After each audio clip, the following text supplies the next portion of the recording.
What is up, everybody? Welcome back to the Devy Royale podcast. Me and Jay are back. We're talking Devy sleepers today. Everybody's favorite topic. They love talking about sleepers. You can put sleepers on the algorithm, and man, they get the click. So what we're going to do is we're looking at ADP values of 6th or 13th rounds. So all the way across the board. No top 5 rounds in this one. We're going guys that are going deep, guys that you can maybe grab if you're in a deeper league, or even if you're a college football fan. Who are some guys out there that are going to perform very, very well this year that you should be watching out for? This is not just strictly Devy or even Dynasty. It's college football as well. It covers all of it. So we're going to go into our top 4 here on YouTube. And then on the podcast, we're going even deeper. We're getting into the 8th to 13th round. We're going to be talking about almost 20 guys, possibly, if we get through everybody on there, guys that you should be watching at those positions. So Jay's up first because he's the elder statesman of the crew, of the duo that we've already talked about. He got first pick. And who are you going to be talking about here, Jay? Yeah, I'm going to talk about Nick Anderson at Oklahoma. He's 6'4", 219 pounds, 226.7 BMI. This will be his third year, so he's presumed early declare next year.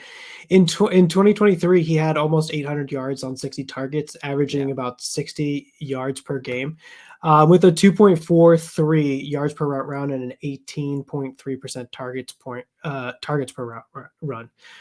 He also had a giant ADOT at 16.1. His yak per reception was a 7.2. Those are just incredible numbers. And we've been talking about first downs per route run. He's in the double digits, so 10.1%. He's played mostly on the outside for his career, and last year he had a 71.8 PFF receiving grade. This is a little bit surprising to me. In mock draft database, they have him as projected early second round pick right now. So I don't know if you noticed that in mock draft database, but it's basically taking all those mock drafts that you're seeing out there of the 2025 class and sort of consolidating all into one thing. And right now they have him in the second round, which I'm not sure most people are aware of. But I think he's a really interesting prospect. I have him as my first wide receiver in the tier 4 for the 2025 class. But honestly, it's pretty fringy because there's a lot of things to like about his profile. So I think he could be a very easily move up into that tier 3, especially if he's getting that second round draft capital. And if he has that another good year. And this year, he's playing with that a new quarterback there in Jackson Arden at Oklahoma, and the hope is that we're pretty high believers in Jackson Arden. The hope is that that elevates the whole skill positions at Oklahoma, and Nick Anderson is somebody that benefits from that. So that's my first sleeper. Currently I think he's going in the 6th round. So somebody I like. He's a deep guy. I mean, with Oklahoma in their depth chart, we've kind of dived into them. Like, they need someone to kind of step up in that room. They got a lot of guys in the wide receiver room, but like Deion, Bergs, all those guys out there people like. When you're thinking of guys in that room who could step up for them, Anderson is interesting when you're looking at him. And I think the big thing is, and you kind of mentioned too, 21 yards per catch. I mean, he's basically that big play threat. He's that big frame, big play guy there. And to me, he really kind of embodies that true X receiver, or like maybe a power slot for an NFL offense, a guy that's like physically dominant, those type of things. And he could become Jackson Arnold's go-to guy. Like, that's what you're looking for in this offense. Who is that? Is it Andre Anthony? Is it Burks? Is it going to be Nick Anderson? There's a lot of pieces there, but he definitely could be there. And he actually was the Sean Alexander Freshman of the Year semifinalist too. Like, he was all Big 12 honorable mention last year. So it wasn't like he was there. He had the production, and you like to see that there. And I think it's always fun looking at 247 Sports and On3 rankings, because On3 is coming on a little like newer. They actually had him as a 4-star, 34 overall. So they were a little higher on him. And I will say On3's come on the last few years with their kind of wide receiver rankings. I kind of like their wide receiver rankings there. So that's something to note as well. Like, when you're thinking of that, I know Jay is all about the spreadsheets. So when we're talking about the spreadsheets and what the profile looks like, Anderson profile checks a lot of boxes there. Now, I'm going to stay with the wide receiver position as well. He's a guy I talked about a little bit last week on the podcast. We were going over, or a couple weeks ago, we were talking about the 25 class. And that's Alec Aomanor, and from Stanford, wide receiver, redshirt sophomore, 6'2", 210. He's a kid that came in as a 3-star. So when you're talking about just, what kind of prospect is he definitely was a 3-star kid. And we like 5 stars. We like 4 stars, right? Like there are outliers, especially like I know there are outliers out there, but we definitely like the big stars. But this is why we're talking about sleepers, right? When you're looking at his ADP right now, it depends what draft you're in. Some guys like this kid, so he is definitely going in that 6th to 7th range in usual drafts. But in some, like some are kind of reaching up there and going to get him there. Last year at Stanford, had a heck of a year. 107 targets, only 63 receptions. And when you're looking at the numbers, bad quarterback play kind of led to a lot of that. Like it was a struggle for him there. I mean, and if you think of this, he's the first Stanford player to surpass 1,000 yards since 2018. That's what he was able to do last year because of his, what he was. 6 touchdowns, first team freshman All-American by PFF. He was very, very, very solid last year. Now, what does he do well from like a standpoint in terms of what you watch on the tape? Really reliable hands. I think he has very, very strong hands. You probably saw that Travis Hunter catch on the sideline where he mossed Travis Hunter. It was a heck of a catch, and really that's where you saw the strong hands come in there. Pretty good route runner. Like I like what he does there. Good separation, good on quick outs. I think he does a great job of late separation as well. When you watch him on the tape, he's able to make defenders. He keeps them close, separates at the right time. That's one of the reasons why he excelled last year out there at Stanford. And he's a good catch and run scenario guy. Like he can go up and get it, and he can kind of be that yak guy. A reason why he's maybe going a little bit underdrafted, I guess, or whatever the case may be. One-on-one press separation, I think, is something that he struggled with at times last year. But he did make Travis Hunter look like a schoolboy out there. So like there is things like there is possibilities there. And when you're looking at him, he had the production last year, and he's a 3-star kid. He's developing. That's the biggest thing there. I think if he kind of gets rid of some of the inconsistencies we saw against coverage, against man, against press, those type of things, I think he takes that next step. And I think that we could be talking about him being one of the biggest risers of the wide receiver class. Yeah, I like that. I like that last week. I like that this week. I think he's a pretty good value for the 6th or 7th round for sure. Yeah. All right. Who's your next guy? The next one's Jeremy Bernard. Sort of an interesting career here, but he's 6'1", 203 pounds, 26.8 BMI. This will be his 3rd year, so hopefully he comes out next year as an early declare and has a great season. Yeah. His first year was at Michigan State. Then he transferred to Washington and played behind Odunze, Polk, and McMillan last year as sort of that 4th player. There's times when those wide receivers were injured, and then he was the next guy up there.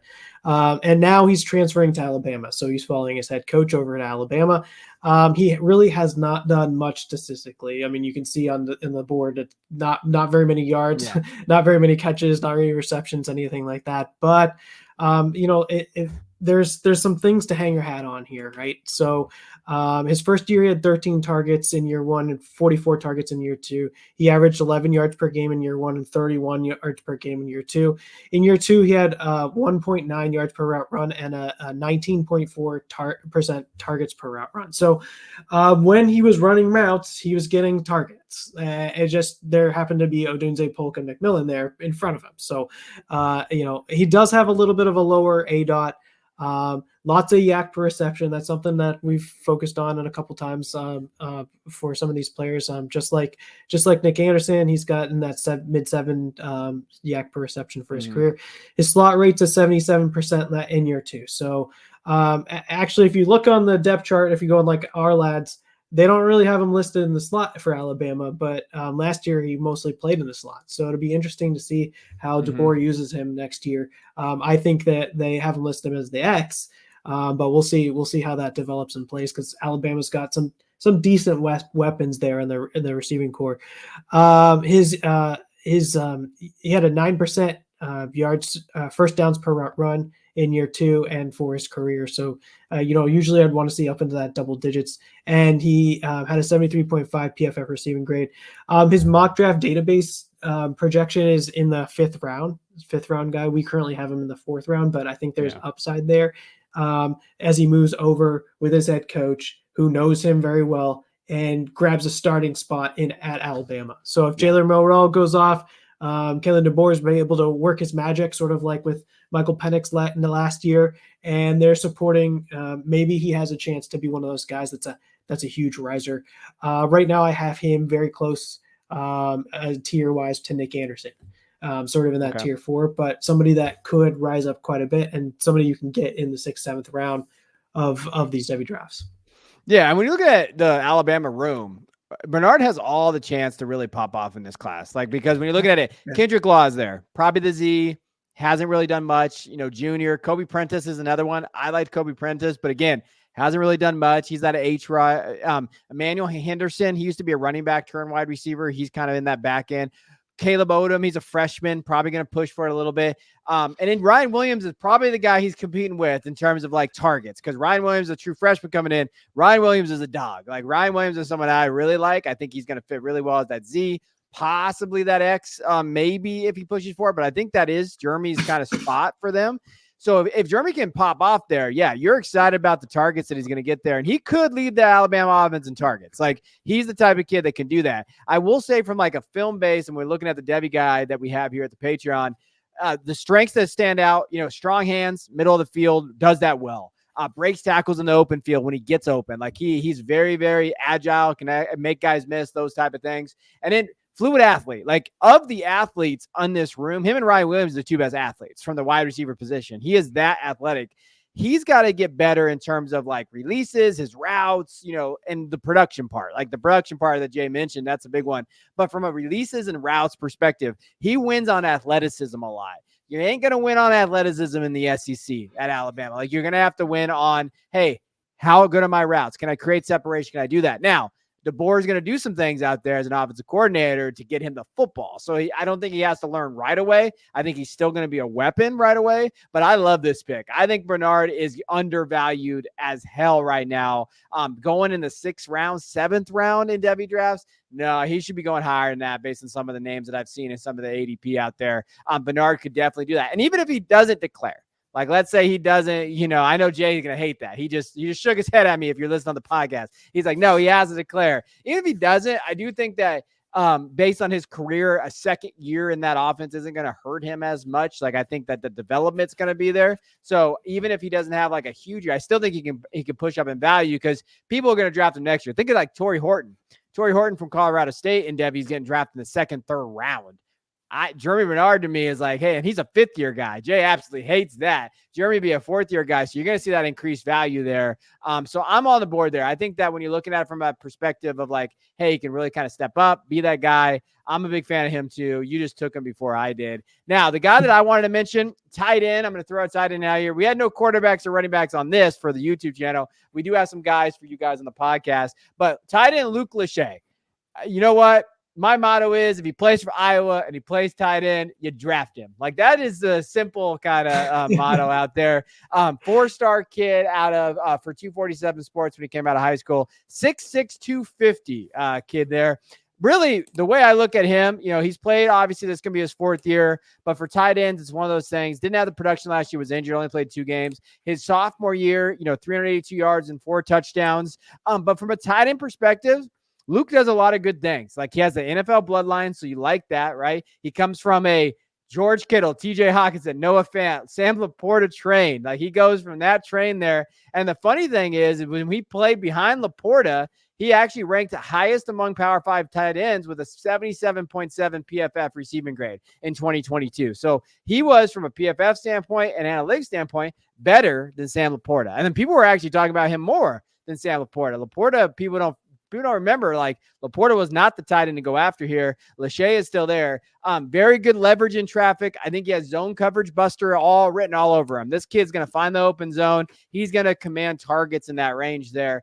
Struggles with separation at times, does have that injury history, and the athleticism is there, but Christian put out 8.44 projected RAS. So, like, Christian's pretty good in terms of that. Christian Williams here at the Devy Royale, he projects the relative athletic score, and he usually nails it. 8.44 is perfect for a Luke Lachey. Like, for a tight end perspective, he's going to that 7th round-ish. We have him as tight end 8 overall, or top tight end 8-ish range there for our combined rankings. But I'm smashing that at that value. Yeah, this one's tough because a lot of times for tight ends, they don't produce very much in college. Yeah. And so it's really hard for somebody that's more analytically based to try and find those gems that, like, show me man, this kid's going to be good. And so, like, obviously, if you're looking at the stats here, there's not much there, especially with him getting injured last year. But that's where you lean on, our Devy draft guide. You look at, some of the projections from, athleticism and where where you think you can be and all the stuff there. And that's how you can get more comfort around a guy like Luke Lachey. But numbers wise, it's, a tough slog from here. And we just need to see him put up a good production year at some point and get the draft capital and have the athleticism. And it's pretty good. So. Yeah. So those are our 4 sleepers here for the YouTube channel. But if you pop in the podcast or if you listen on the podcast, you stay here because we're diving into a ton of players here on the other side of this break. We got all kinds of guys. We're going deep, going 13th round. We even got any deeper guys on here for you after the 13th round, guys that you should be watching out for in your Devy drafts.